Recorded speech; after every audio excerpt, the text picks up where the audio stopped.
then you can just let go completely, Sharon. Just lie down with your flat legs. So she told me that she's coming to the practice and she hasn't slept well.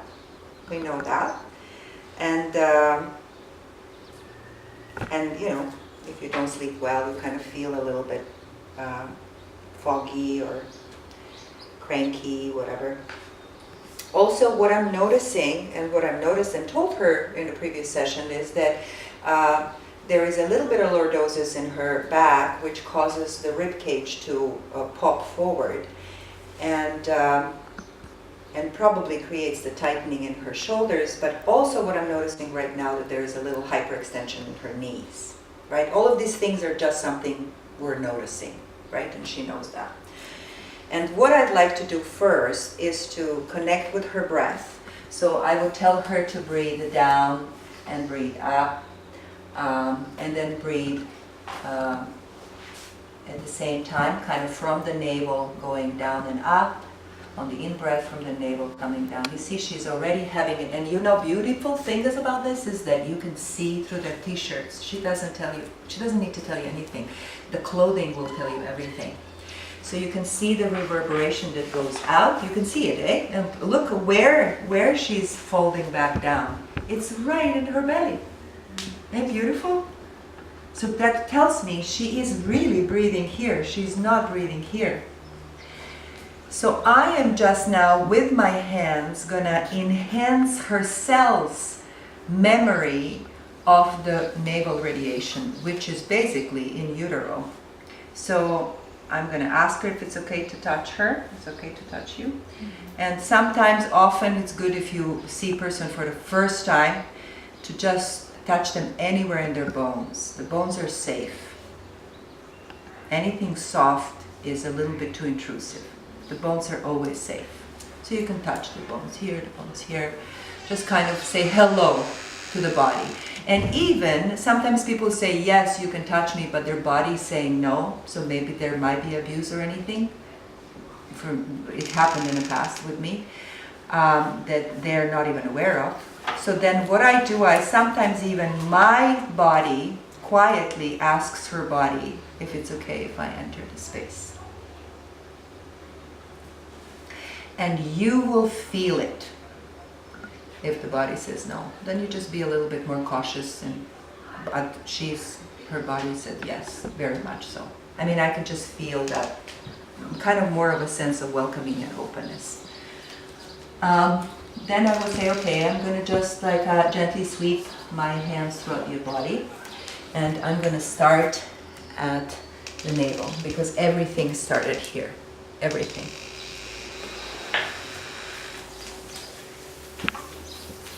My touch is very light. I'm raking. This is a raking practice. This is not pressing much, just enough so that we can kind of feel almost like a cell's waking up. And 2 or 3 times is just enough. What I'd like you to notice, that just even with one raking, that her leg is yielding down. What you can notice is that this leg is longer now, and she will feel the difference. You feel the difference, Cher? Absolutely. Sometimes I do another leg after this, or you can do other limb. In a navel radiation, no limb is more important than the other. In a starfish, no limb is more important than the other. They're all the same.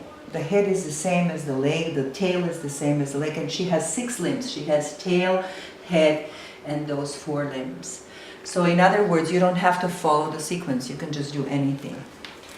I'm going to start with her arms so she can have an experience of half of the body. So same thing. I'm just moving her into the starfish. I'm touching her belly, and I'm kind of going around the breast area and go into. So also what I'm doing, remember when you were tapping, that you were tapping from the center to the periphery first, and I asked you to do that, not to go back. You're clearing the way. It's like you want to sweep your house. You want to find the ways of discharging discharging. And discharging is always towards the end points. There has to be an end point. Okay, we're talking about the tapping of the feet. If the shoulders are tight, let's say she has a shoulder lifted up like this, I would even lift the arm and just kind of support the back of the scapula until I can feel that she's really in my hands, and then just totally sweep it from the bottom. And it's so beautiful to be received with this touch. Another thing that I'd like to do, and often say to people to do, if you can, maintain the touch the whole time. So I'm going to touch her before I go to the other side, so that she sees that this attachment, secure attachment, is there. She's going to now feel very different with her left and her right side. Can you see the difference? Mm-hmm. Yes, everybody? Yeah, it's pretty funny. Like from this side. Okay, so I'm going to do this.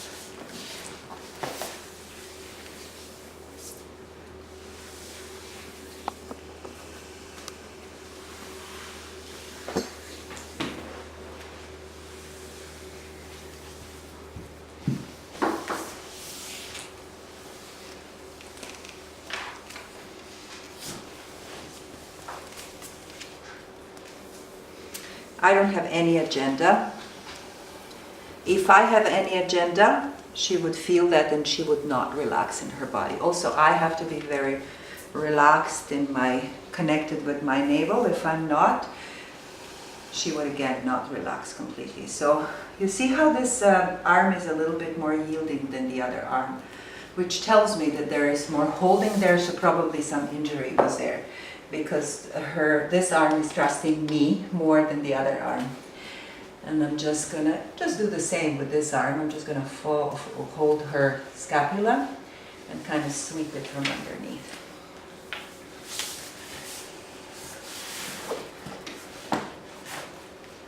And then my last limb that I'm choosing, but could be the first limb, it's the connection into the head and tail.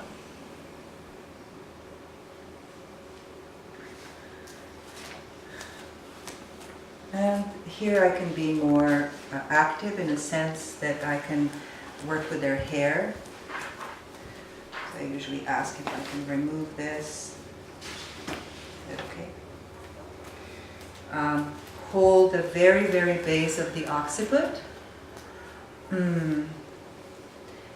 Maybe, Luciana, if you can give me the skull so I can just show where I'm actually holding right now. Or somebody, you can show me that.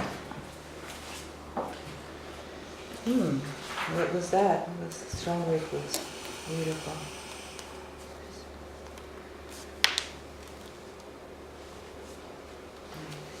Just relax your jaw as you're experiencing this. Just let it kind of feel. Don't force the breath. Just feel that.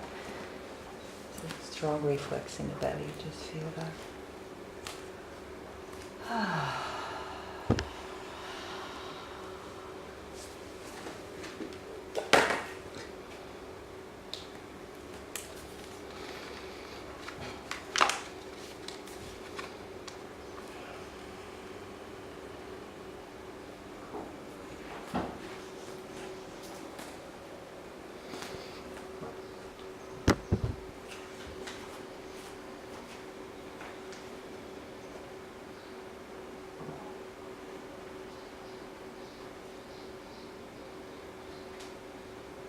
Feel the one stream going down into the pelvis, the wave coming up.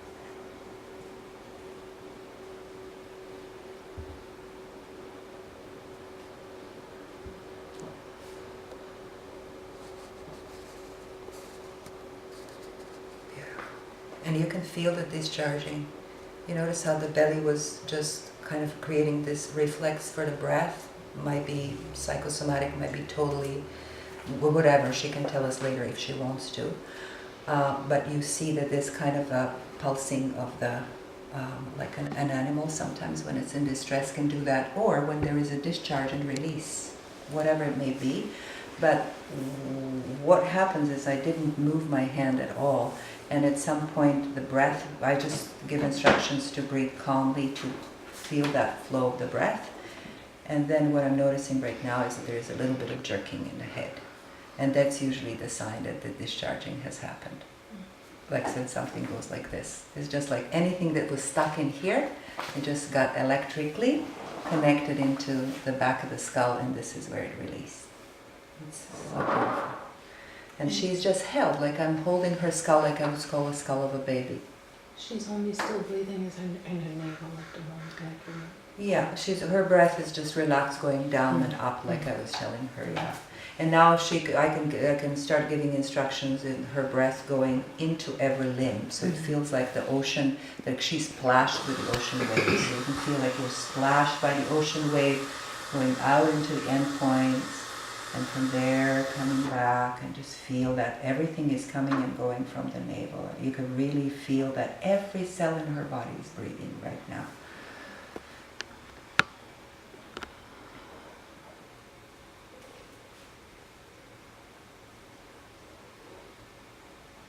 Nice, I really feel the yielding of the skull right now, so I'm just going to move my hands slowly back and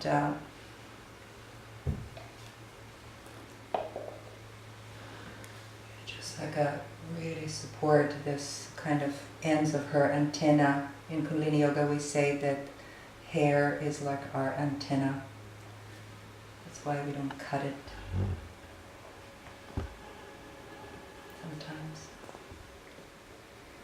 And then I'm going to stimulate her ears just to kind of feel this kind of gentle connection into the endpoints.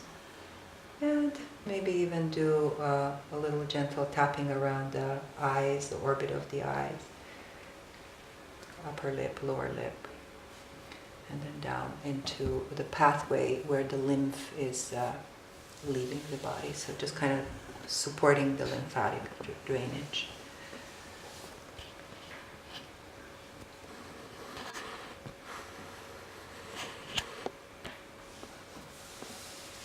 And I'm not gonna leave her. I'm gonna touch her. And the last limb, which is basically the first limb, it's the limb of the tailbone.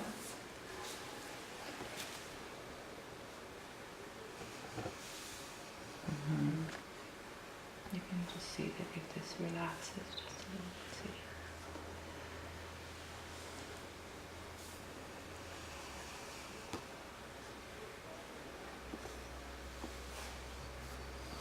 See? Is it okay that I'm touching you? I'm just connecting with the crown of the head, connecting with the pelvis. Remember what is above, so it's below.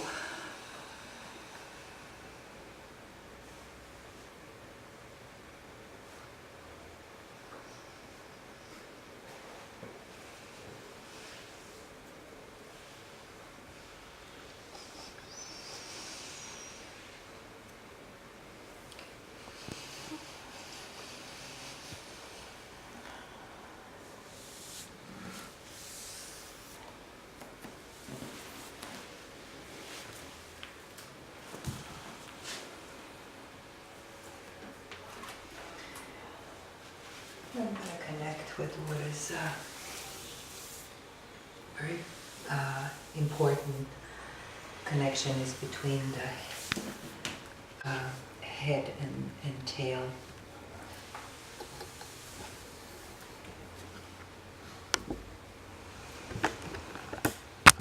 Just relax your breath and feel that breath being there, so there's still some palpitations in the belly. Let it just go, retreat, relax here. So just you okay with me doing this? I'm holding the back of the knee to lift and then releasing. Holding the back of the knee to lift and then release. Holding the back of the knee to lift. I'm going to do the same thing here. Holding the knee to lift.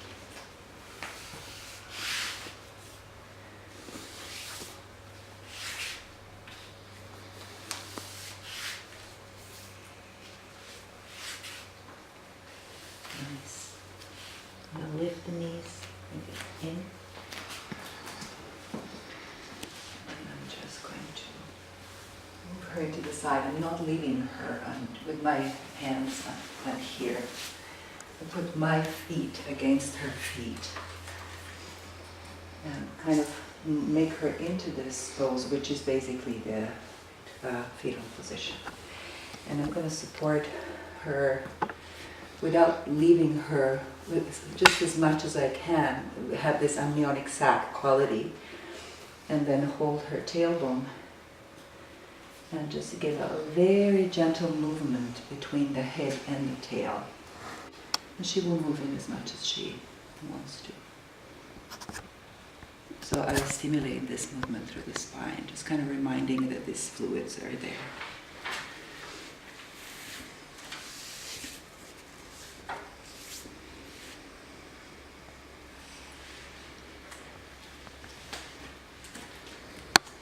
This is probably how we felt when our mother was walking, you know, a little bit of gentle kind of movement of the...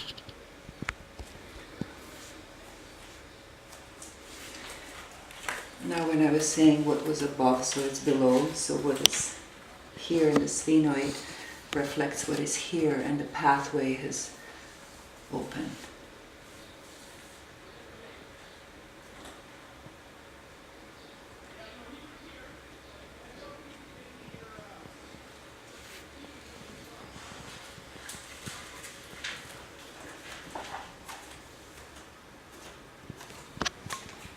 Is there a blanket, maybe?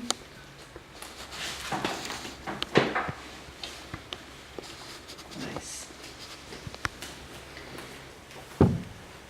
My feeling, and she doesn't have to talk about anything right now, my feeling is that she's very comfortable here, and she's very core inside. If she's distal, this is core. So she's very core right now. She's in her core. And my feeling is that this is, now I'm done what I wanted to do, but this is where she needs to be. I'm not going to, if she's another person, I might have even support a little bit more movement in her to go into another posture, but I'm not. I'm just feeling that this is where I would like to leave her, and I can check with her too. Is it okay? Can you stay in this position? Mm-hmm. Yeah. So I'm going to just very slowly kind of just leave, but not suddenly, because her cells don't, nobody's cells would not like to have this level of intimacy and then disappear. So you want to have just a very gentle connection to some of the limbs. And then eventually I will go up along and we will do what we want to do, which is you're going to do this to each other, a navel radiation, and we'll completely leave her on her own whenever she needs to come up and wants to come up, wants to write things down, wants to sit, meditate, whatnot. However, this is beautiful thing about it is that when you're having this kind of touch, and I could feel that her cranial rhythm is pulsing under my feet, which means everything is kind of alive, like you feel with a newborn baby, basically. And when you leave the person, sometimes they told me, I hear your voice there, but you were still here. So the hand touch that you maintained energetically, it's so palpable that they would feel it, that you're still there, even though you're somewhere else in the room.